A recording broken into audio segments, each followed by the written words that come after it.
शुरू करें आईएएस का सफर एपेक्स आईएएस के साथ। इसमें रॉक्स वगैरह को डिस्कस करेंगे विद द पीवाईबी एनालिसिस। तो चलो आगे बढ़ते हैं।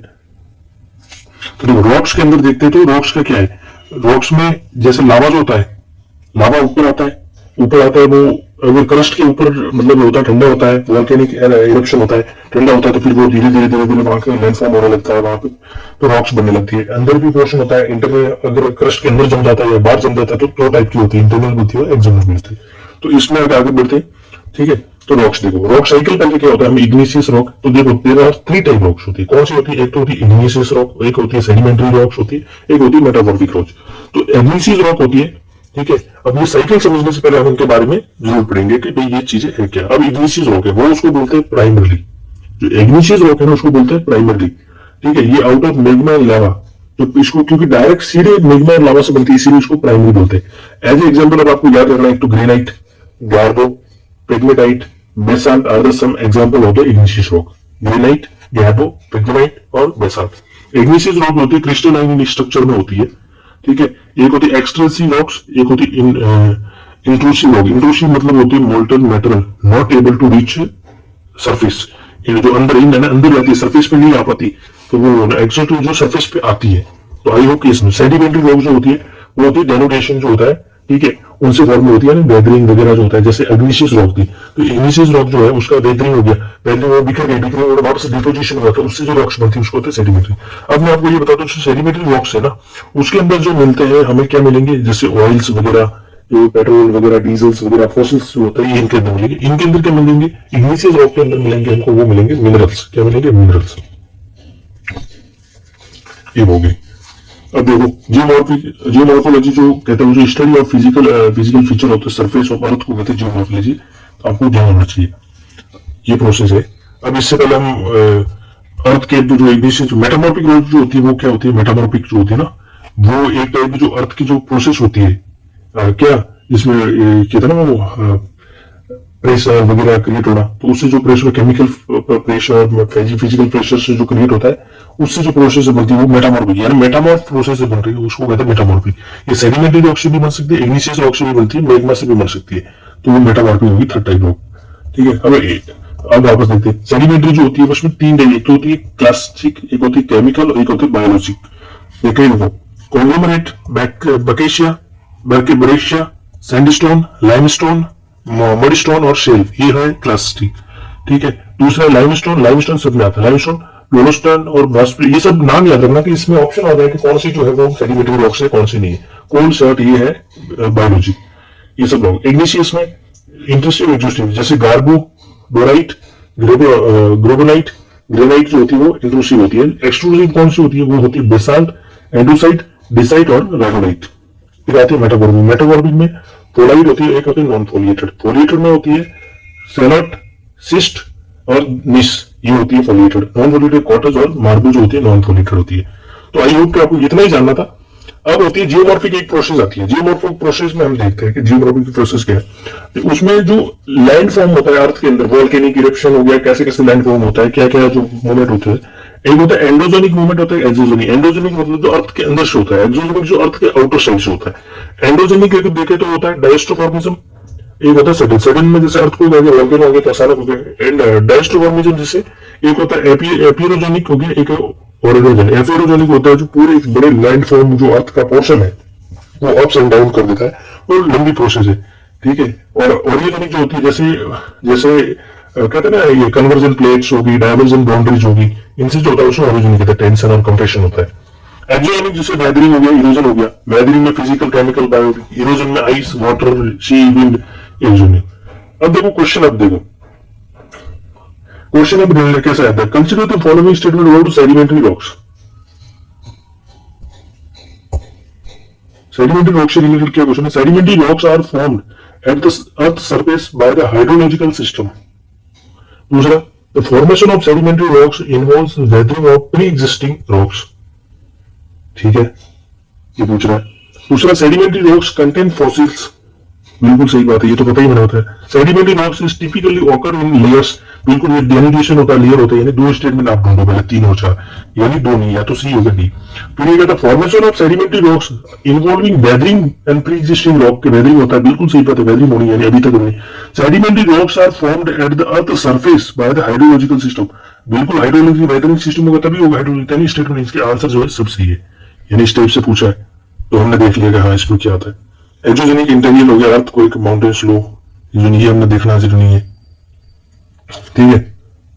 तो एंडोजेनिक होता है अर्थ के इनसाइड से होता है, dust formation of sudden movement हो गया, ठीक है। एनर्जी मोमेंटिंग, रेडियो एक्टिव, रेडियो रोटेशनल हो गया, टाइडल फोर्स हो गया, ये जो एनर्जी जो होती है ना, जैसे एंडोजेनिक फोर्स कैसे आएगी, यानी रेडियो एक्टिव कोई प्रोसेस होगी, ठीक है, या भी कोई रोटेशनल प्रोसेस होगी,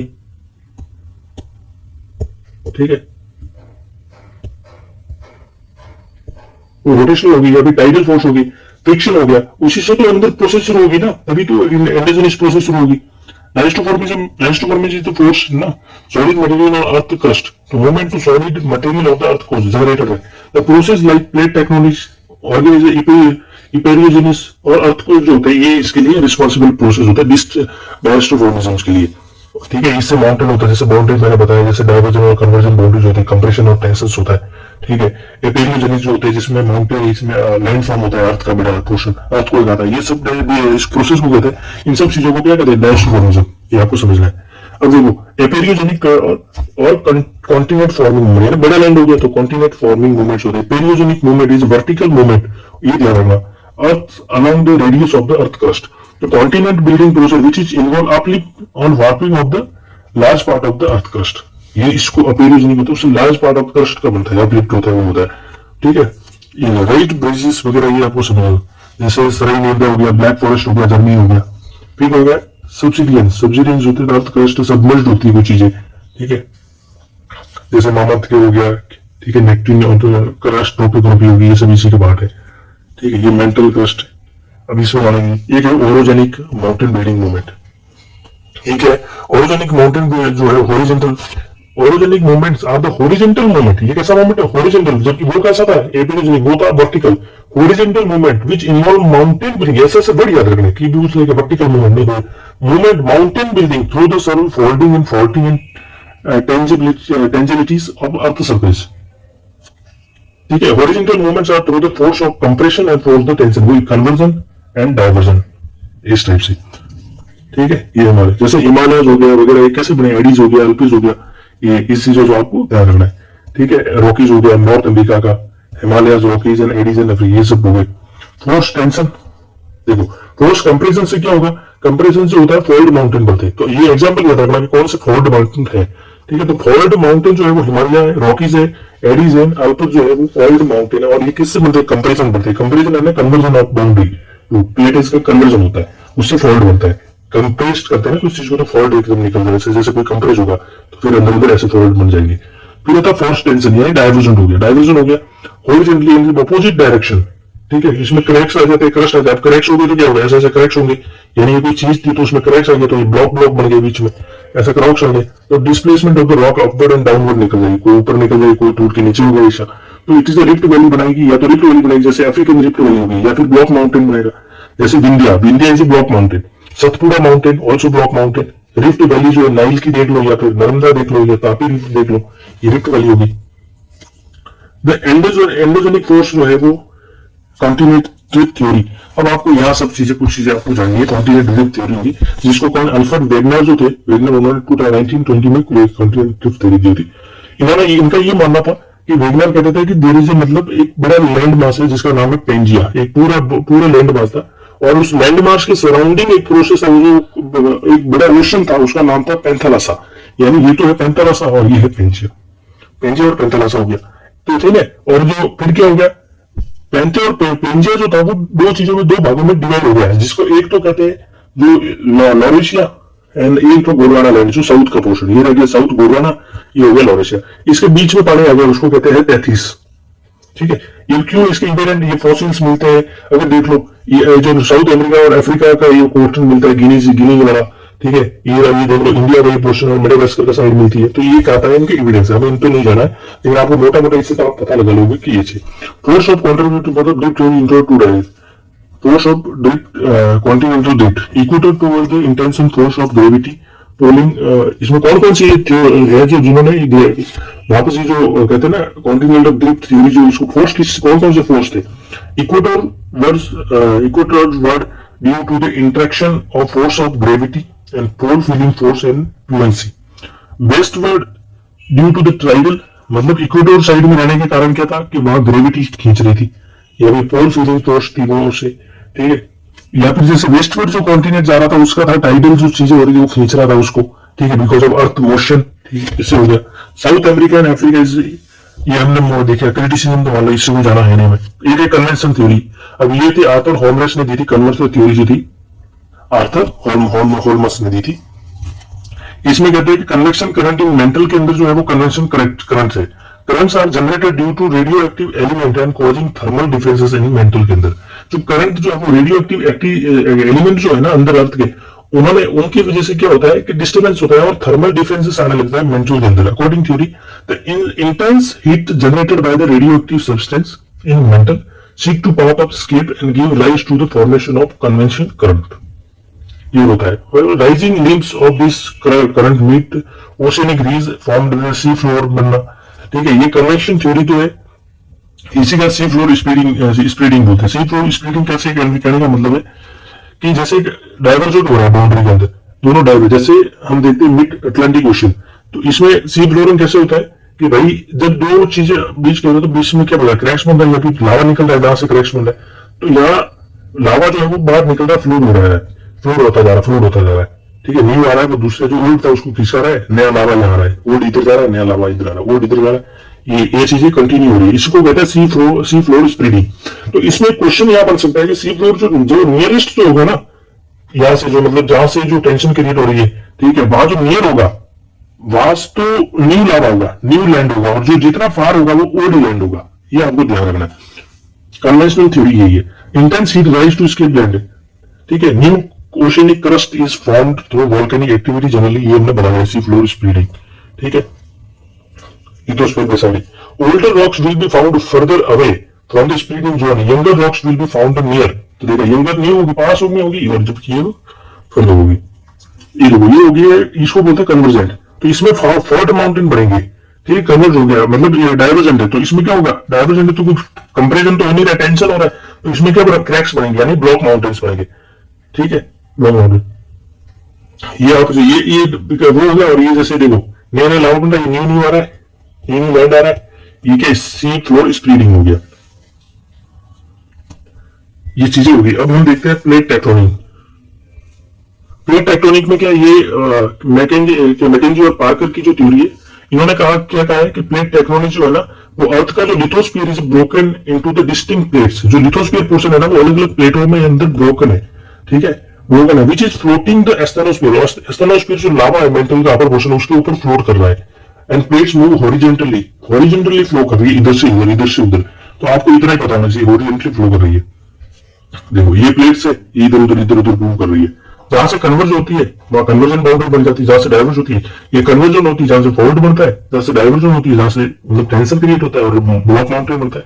और जो एक होती है ट्रांसफर बाउंड्री होती है रेस्ट ऑफ जो डाइवर्जन हो गया, ये मैंने आपको बता दिया डाइवर्जन क्या है, ठीक है। एक होते कन्वर्ज, एक ट्रांसफर बाउंड्री होती है, two plates move past to each other and this interaction and two plates reach and agreed against to each other, and it is destruction or neither destruction nor creation, not only deformation but only deformation exists। या deformation होता है, ना तो creation होता है ना destruction होता है, जैसे सी ऑफ एंड्रस ऑफ यूएसए।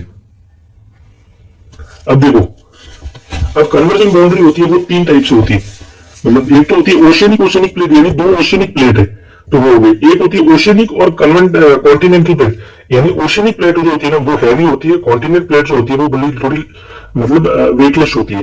जो हैवी प्लेट होगी वो हमेशा सबमर्ज करेगी इनसाइड, और जो मतलब जो वेटलेस होती है उसको ऊपर उठाएगा, जो भारी होगा वो नीचे जाएगा, जो ऊपर उठेगा वो हल्का होगा, तो जो कॉन्टिनेंट होती है वो हल्की होती है तो ऊपर उठा रहा था उसको। तो आई होप ये आप समझ गए होंगे, ये सब ये इतना ही है, ठीक है। अब उससे पहले हम अब आएंगे वॉल्केनोस में, ठीक है। वॉल्केनोस आने से पहले हम पीवाईक्यू देख लेते हैं कि क्या क्या पीवाईक्यू।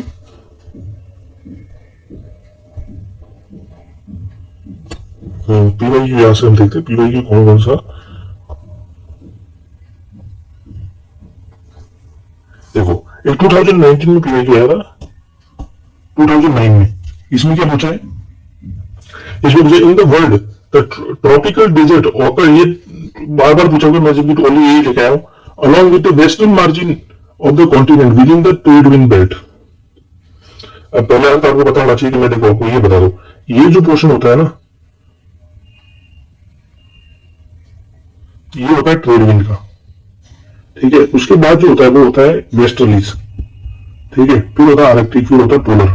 ये याद रखना है, आपको थोड़ा अच्छे से समझाओ, अच्छे से तो क्या ही समझाएंगे भाई, हमारा खुद का ऐसे ही होता है, हमारा आपको पता ही नहीं है कि क्या बोलते हैं इसको, आर्ट आर्ट बनाना आता नहीं ना भाई। ये हो गया ट्रेड विंड, ठीक है, ये होगी ट्रेंड, ये होगी वेस्टर्न, उसके ऊपर जाते हैं वेस्टर्न, यानी ट्रॉपिक ऑफ कैंसर और कैप्रिकॉर्न की मोस्टली जो होती है वो ट्रेड विंड होती है, वहां होती है western. In the world the tropical desert occur along the western margin of the continents within the trade wind belt, ठीक है। इसमें ये पूछा।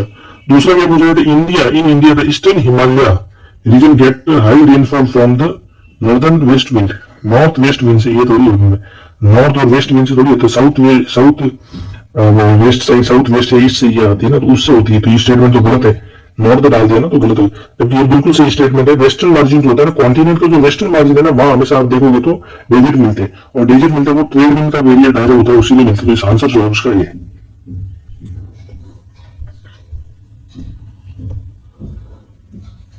फिर आता है 24 का क्वेश्चन है, अब देखो 24 का क्वेश्चन, और ये देखो 2005 का क्वेश्चन है। 2005 में क्या पूछा था, which of the following is correct sequence of given continent in the decreasing order of the percentage of the land, land के हिसाब से पूछा है कि कौन सा डिक्रीजिंग ऑर्डर में 2005 में पूछा हुआ है क्वेश्चन है, ठीक है। अब इसमें पूछा हुआ है कि भाई कौन सा सबसे डिक्रीजिंग ऑर्डर में पूछा ना, तो नॉर्थ अमेरिका उससे छोटा है, अमेरिका उससे साउथ अमेरिका बिल्कुल फर्क है, अफ्रीका तो मोटा है, अफ्रीका फिर नॉर्थ अमेरिका बिल्कुल यहाँ तक सही है, साउथ अमेरिका ठीक है, फिर देखो नॉर्थ अमेरिका अफ्रीका है, वापस गलत आ गया, अफ्रीका नॉर्थ अमेरिका यूरोप नहीं, ये जो है यूरोप होता है, ये पूछा लैंड साइड। तब यूरोप 24 में क्या पूछा है, 24 में ये पूछा है कि the longest border between any two countries of world, कौन सी कंट्री में, यानी जो बड़ी कौन सी कंट्री में लॉन्गेस्ट बॉर्डर होगी, कनाडा और यूनाइटेड स्टेट, ठीक है, या फिर चिली और अर्जेंटीना, चाइना और इंडिया, चाइना इंडिया में तो है नहीं इतनी, कजाकिस्तान में रशिया फेडरेशन इतना है नहीं, रशिया बहुत बड़ा है और उसकी इतनी सी लगती है। कनाडा देख लो, कनाडा और यूनाइटेड स्टेट, ये बहुत ज्यादा लंबी बॉर्डर है इनके बीच में, ठीक है। तो ये आंसर, तो यानी ये दोनों कंपेयर करो ना, कितना सिमिलर क्वेश्चन पूछ रहे हैं। अब देखो, अब यहाँ से अब वेस्ट में ये चीजें पूछ रहे हैं, यहाँ से क्या पढ़ो, तो ये ग्रेट विक्टोरिया डेजर्ट, इन आपको इन चीजों के बारे में बताया 2009 में पूछा, और ये पूछा है कि भाई क्या है ग्रेट इन विक्टोरिया डेजर्ट है, वो कहाँ पे, ऑस्ट्रेलिया में है या नहीं है, तो बिल्कुल वो तो ऑस्ट्रेलिया में है ना विक्टोरिया डेजर्ट, ठीक है। ग्रैंड कैनियन कहाँ पर है, ग्रैंड कैनियन आपको पता होना चाहिए कहाँ पे है, ग्रैंड कैनियन आप देख लो। तो लेक वाइटनिंग कहाँ पे है, लेक वाइटनिंग और सदर्न आल्प्स कहाँ पे। अब आपको एक तो पता होगा, आल्प्स पूछा है, तो आल्प्स आप कहाँ जाओगे, ठीक है, आल्प्स यूरोप में बता रही है, आप यूरोप का है, न्यूजीलैंड, सदर्न आल्प्स, यानी डी का 3 मिला लो, आपको नहीं बता रही, यानी वहां आगे डी आ गया। अब देखो ग्रेट कैनियन का यूएसए के अंदर है, ग्रेट कैनियन, ग्रैंड कैनियन जो है वो यूएसए के अंदर है, ठीक है। 3 आगे, बी का 4 आगे, इसका आंसर हो गया बी, ठीक है। तो ये आपको पता होना चाहिए। एक 24 में और क्वेश्चन आया था, ब्लॉक माउंटेन, मैंने आगे पढ़ाया उसमें से कौन सा ब्लॉक माउंटेन है, तो मैं अब सीरीज लाऊंगा, उसमें ये बताऊंगा कि क्या क्या चीजें कैसे पढ़ना है। तो देखो, रीजन, नेम ऑफ माउंटेन और type of mountain. Central Asia में वोसस माउंटेन हो गया, वोसस ये फोल्ड माउंटेन है या नहीं है। दूसरा यूरोप, आल्प्स और ब्लॉक माउंटेन, ये ब्लॉक माउंटेन है या नहीं आल्प्स, ठीक है, हमने पढ़ाया कि है या नहीं, वो पता होना चाहिए। तो नॉर्दर्न जो अमेरिका है वहां पर अपाल्सियंस जो है वो थर्ड माउंटेन है या नहीं है, ठीक है। अब मैंने ये देखो पूरा माउंटेन आपको, देखो ये पूरा माउंटेन के लिए मैं आपको लिखा है कौन सा माउंटेन कहाँ एरिया है। तो सदर्न अमेरिका एडी जो है वो थर्ड माउंटेन, ये तो बिल्कुल सही है। अब ये तो सही है, इन्फॉर्मेशन पता ही नहीं है, इसको एलिमिनेट कैसे करें। जो वोर्जेस है वो फोल्ड माउंटेन ना होकर ब्लॉक माउंटेन है, यानी ये स्टेटमेंट गलत हो गया। यूरोप में आल्प्स तो पता है, ये आल्प्स ब्लॉक में आगे क्या फोल्ड माउंटेन है। अब या तो 2 पे चलोगे, एटलीस्ट 2 तो सही होंगे, ये तो कुछ ज्यादा थोड़ा पूछ लिया, लेकिन ये जो स्टेटमेंट है बिल्कुल सही है, हालांकि ओल्ड माउंटेन है, ठीक है। तो इसका आंसर जो हो गया बी, ठीक है। फिर एक और देखो, अब देखो डायरेक्ट पूछ लिया 2008 में पूछ लिया यूपीएससी ने कि किसने की कॉन्टिनेंटल ड्रिफ्ट थ्योरी किसकी है, continental drift theory Edwin Hubble की है क्या? आप देख लो, मैंने अभी पढ़ाया, पता नहीं मैं नहीं बताऊंगा। Expansion of the universe Alfred Wegener की है क्या? द फोटो इलेक्ट्रॉनिक इफेक्ट किसी अल्बर्ट आइंस्टीन का है क्या? हाँ, ये स्टेटमेंट सही मानी जाती है। बाकी आप देखोगे इसमें से कौन सी है नहीं, तो इसका आंसर तो अलग 3 है, पर है कौन सी सही आप ध्यान रखो उसका, मैंने पढ़ाया अभी, ठीक है।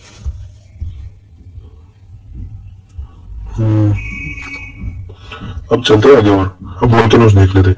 वॉल्केनोस मूवमेंट जो आपको पता है, इतना मैं नहीं पढ़ूंगा, जो जरूरी है ये पता है, लावा आता है, लावा बाहर आता है, उसके बाद जो ठंडा हो जाता है लावा, तो उसके तरफ क्लासिफिकेशन देखते हैं। एक होता है बेस्ड ऑन फ्रीक्वेंसी, एक होता है based on the mode of eruption, ठीक है, एक होता है बेस्ड ऑन कैरेक्टर्स जो लावा का होता है। Active volcano based on the frequency active होता है, एक होता है डोरमेंट होता है, एक होता है एक्सटिंक्ट होता है, ठीक है। तो आपको आई थिंक आपको क्लियर समझ नहीं आ रहा, तो एक्सटिंक्ट जो होता है नॉट इरप्टेड कभी भी, डोरमेंट जो होता है कभी कभी इरप्ट होता है। फिर होता है इरप्शन का जो मोड होता है, एक होता है कैसे सेंटर टाइप ऑफ वॉल्केनो जो होता है इरप्शन होता है, एक होता है फ्यूजन टाइप ऑफ वॉल्केनो।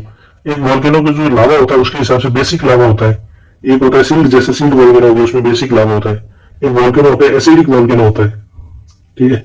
अब उसमें देखो टाइप ऑफ लावा, एसिडिक होता है लिक्विड कलर होता है, हाईली विशियस है ना, चिपचिपा होगा, फ्लो स्लोली फ्लो करता है steep side and lead to the exploration. और जबकि बेसिक होता है वो क्या होता है, हॉटेस्ट होता है, हाईली फ्लूइड होता है। एसिडिक होता है ना, वो हाईली विशियस होता है और स्लो फ्लो करता है, फ्लो मतलब धीरे धीरे चलता है।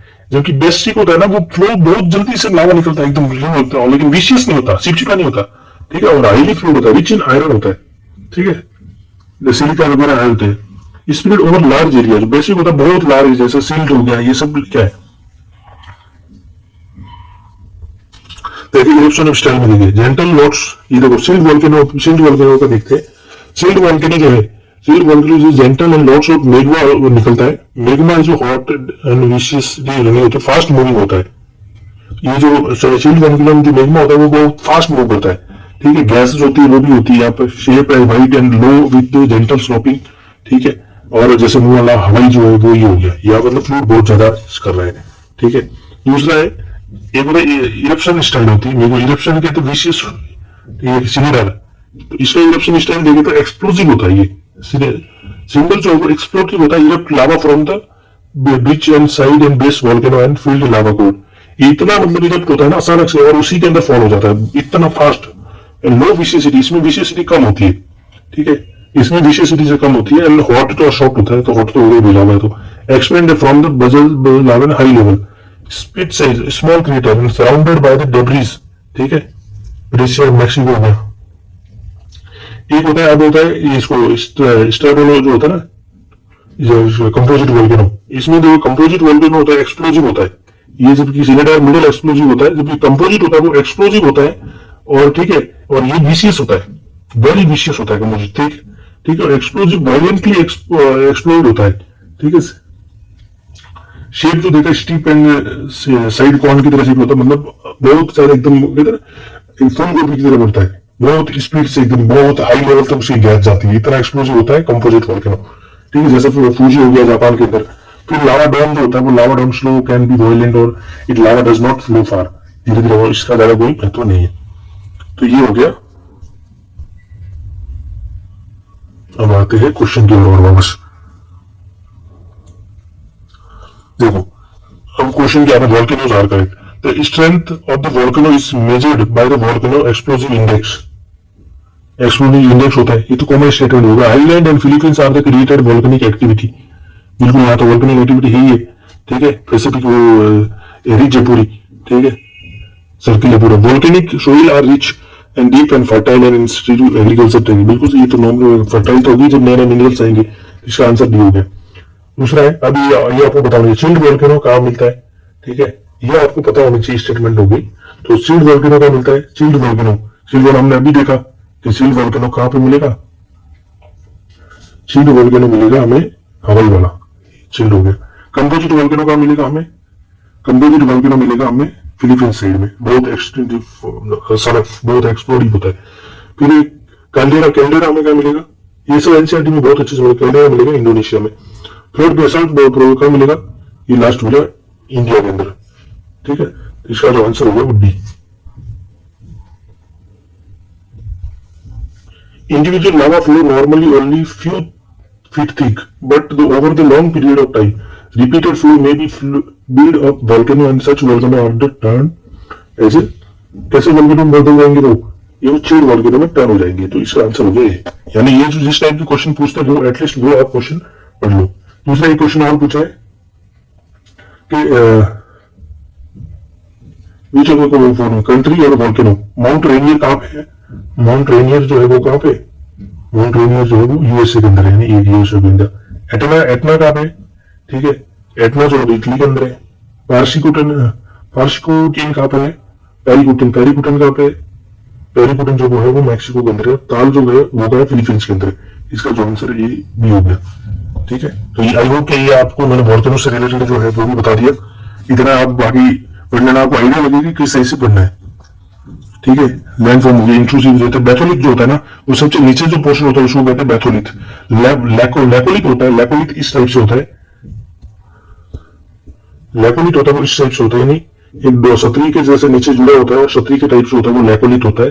ठीक है, एक होता है लैकोलिथ, उसमें एक डाइक। डाइक क्या होती है? डाइक एक स्टॉक होता है, उस स्टॉक से जुड़ी हुई डाइक ऊपर की तरफ निकलता है, उसे कहते हैं डाइक। फिर होता है सिल, सिल जो होती है वो साइड में निकल जाती है, उसको कहते हैं सिलॉजी। तो ये आपको समझ में आ गया। दूसरा है लैपोलिथ, फैगोलिथ। फैगोलिथ क्या होता है? फैगोलिथ इस पोर्शन में अगर कोई जमा होता है ना कहीं अंदर, ठीक है, message lens shaped, phacolith lens shaped mass igneous rock, वो होता है फैगोलिथ होता है।